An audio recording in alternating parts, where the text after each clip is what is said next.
Walk, talk dates are the best. I love that. That is my favorite form of exercise these days. And it's so funny. When you're out and about, do you notice how many groups of women there are? Yeah, well, now I see why. I see why. And like girlfriends of a certain age and older. I love it. I mean, my mother, who is 79, still walks with her group twice a week, and they go up a hill in the hills. I love that. Right? Go, Mom. Go, Mom. Hey, girlfriend. Hey, girlfriend. We are talking about exercise specifically for women in midlife, and how it sort of hits differently now, you know? Yeah, I'm not pushing as hard. I also don't find myself doing it as much as I did when I was younger. I was much better at scheduling it in, where now it's like, okay, I've decided if I can get out and walk with a girlfriend at least twice a week, that's good for my walking. And I feel like it will build from there. Because an interesting thing has happened. I've reached out to so many girlfriends now. Oh, you can't do it? Well, what about next week? My calendar is quite full with girlfriend dates who want to walk with me in the urban forest. Walk, talk dates are the best. I love that. That is my favorite form of exercise these days. And it's so funny. When you're out and about, do you notice how many groups of women there are? Yeah, well, now I see why. I see why. And like girlfriends of a certain age and older. I love it. I mean, my mother, who is 79, still walks with her group twice a week, and they go up a hill in the hills. I love that. Right? Go, Mom. Go, Mom. Go, Mom. Well, I was thinking about how you and I were hiking together, because you and I, we like to do our little podcast meetings. We walk and talk because it really gets us processing, and we're outside and we just go there. Yes. It's not great for note taking, but it's great for generating ideas and staying connected in a heart way. And we ran into Sandra. Shout out to Sandra, because I know you're listening. And it was just so fun. I felt like we took our show on the road. Yeah. And it was just such a funny moment. And I have met up with Sandra since then, and we walked the same trail. Oh. Just actually a few weeks ago. So there's something about it. It does get me out, and I never flake. When I know I have a girlfriend waiting to meet me, I'm going to be there. Right. I'm going to be dressed appropriately. No. Right. Showing up for someone. An accountability buddy is great. So yes, the walking, talking is great. And if that's something you want to call in and you're not, having that in your life right now, you can also look online for like meetups and things like that. There's lots of walking groups. Sometimes I'll even see them out on the trails, like different walking groups. There's birder walking groups. You can even get more specific if that's your jam. So, I mean, it is the easiest thing to do. And as far as exercise goes, it is one of the most gentle but really healthy ways to continue to exercise in life. I do want to bring up another point, though. But honey, hold on. I think I'm having a hot flash. Oh, right now? Yes. Oh, okay. This is girlfriends of a certain age realness. I just took off my sweater. Oh, boy. You all right? You got your water? You got your tea? I got my tea. All right, hold on. Hold the phone. Okay. Funny, I think I said cardio and you got a hot flash. I'm getting a little, yeah. Which might be part of it. Like, why do we need to go seek out cardio when we're going through hot flashes? We're heating up already. You've got this nice warm blanket for me. I genuinely don't need it right now. Okay. Wow. I'm so sorry to interrupt your... No, you know what? I think we should leave it in. This is literally what our podcast is all about, is literally being in kind of menopause on either side of it and going through this. I love it. Well, I'm so grateful that neither of us are around other people where this has to be a problem. I know that so many girlfriends work in an office where they're trying to be professional, and like when they're heating the hell up, what do we do? What do we do? I remember in the book Becoming that Michelle Obama wrote that, she's in her power suit sweating through her blouses profusely. It's horrible. And I think so many of us feel ashamed and we have to go run. Like, wouldn't it be great in any setting to just go, hot flash, need a moment. Hold on. Come on, if men had them, come on now. Thank you for letting me talk that through. Okay, it's over. Okay.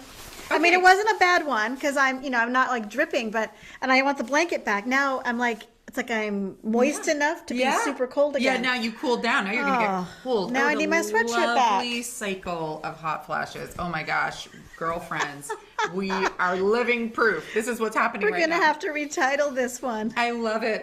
Yeah, working out while having hot flashes. What to do.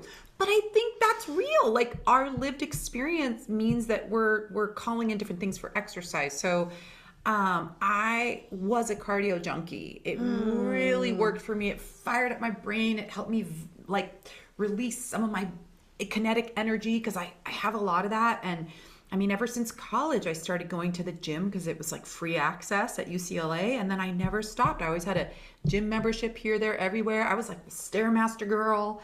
And then I do the dance classes, and then I got into hip hop dancing. But my body started talking to me, right? My knees were like, high impact cardio. No. And I had to slow my roll on some of that stuff. And recently I tried getting back into a little cardio again, and it just doesn't resonate. Now, I do believe in getting our heart rate up, and there is valid proof that doing hikes with hills, doing stairs, it's a really good thing to keep your heart in good shape. So I do think we want to try to do that in different ways. And another incredibly important thing for women as we age is like doing weight-bearing exercise. That's where I'm falling down. But it can be through walking. So you could either carry little weights, or in your yoga practice, when you're using your own body in weight-bearing ways, that also can be considered that. I have a set of little 10-pounder weights, and I do those a few times a week, and I really feel the difference in my arm strength. Yeah. So I do think with things like osteoporosis and bone, density, a little weight bearing, even if it's once or twice a week, is, they do say, overwhelmingly important for us. Well, and I was telling you that I went to a menopause appointment. It was so exciting. So exciting. Just 45 minutes to just talk about all the things. And my doctor said, if there's one thing I want you to walk away from with this conversation, Flesché, I want you to be lifting weights, and serious weights.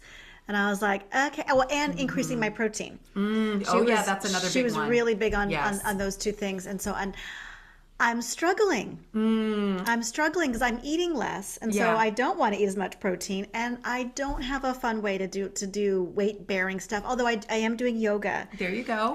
Probably 3 times a week. There you go. I know you have your own practice, but I have discovered you can do it on Netflix. Oh, yeah. We have Apple Plus, and I've realized amazing yoga and Pilates and HIIT, the interval training stuff. Yes. So good. But you can even look it up on YouTube. Yeah, and they get have it for free on YouTube. Or I have a Fitbit, and I don't have the premium account, but they give out a few exercise routines through your Fitbit app for free. And then if you upgrade, they have endless options for different kinds of workouts. So yeah, all of those things are really key. And free weights, you can get a couple of free weights. I just do them sometimes in between my meetings, and you just do a few reps. It makes a big difference. Mine are in storage. It's like there's no easy way for me to get them. Maybe the first step is to dust those off and get them out of storage. Well, because the exciting news is once you do them a little and you feel the difference, that is the hook. You want to keep going. Like, I'm doing them regularly, and then when I go to do my downward dogs or my planks in yoga, I'm like, oh, I feel this. That is empowering. Okay. So that's where the weight bearing work is important. And then we know just for bone health, it's a really good thing. I got to get there. The other thing that I hear from physical therapy people all the time is mobility. So the yoga and the stretching for us at our age is so important. There was a great episode on Life Kit. I love Life Kit. It just gives little really tangible ways to, do things in life. They had a physical therapist on talking about, as we age, ways to stay flexible and to get our bodies in different positions. So if we're constantly in like the sitting position all day, how to counter that and how to do things. And she had really great hacks, like every time you walk through a room, lift up and reach the walkway to just keep extending yourself, because over time, these little gradual ways that we move less make us have less mobility until we're older and we fall and we can't get our butts off the floor. Right.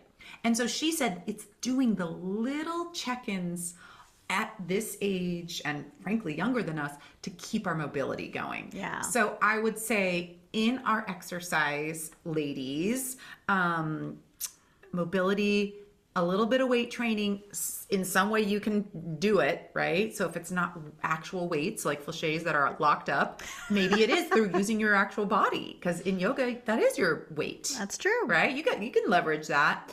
And then a little bit of like healthy cardio in walking or whatever. Well, and I dance. I have like a spiritual dance practice that I've been doing, gosh, like over 20 years. Oh, well, there you go. Some like in community, but also on my own. I've always been a shameless kitchen dancer. Oh, I'm such a I kitchen grew up in a dancer. family Yes! that danced in the kitchen, and I want that with my kids. And my husband gets in on it. Like the four of us will just be dancing around our houses. It's just so fun. Oh my gosh, so dancing in the kitchen. Yes to that. I do that. Sometimes in my day, if I feel really sluggish, I go put on a mood boost song and just dance my butt off. I have yet to recruit my family. I know my boys are dance curious. My husband is petrified of dancing, and that's okay. I'm trying to recruit my boys. So slowly but surely, one song, one dance shake at a time. That's how you got to get started. So I would love to hear other things that other women are doing, because I feel like I get a lot of inspiration from our girlfriends when they give us advice and share what we say resonates with them. Yeah. And also it keeps us wanting to keep showing up and doing this. Yes. What is your workout of choice right now? What are you either loving or struggling with? Are you like Flesché, where you've got your weights tucked away and you don't want them? Are you like me, pumping up? What is it for you that's working right now? We'd love to share. It's what this community is all about. So visit us at girlfriendsofacertainage.com. We would love to know. Well, I'll see you next time, girlfriend. Okay. Bye. Bye.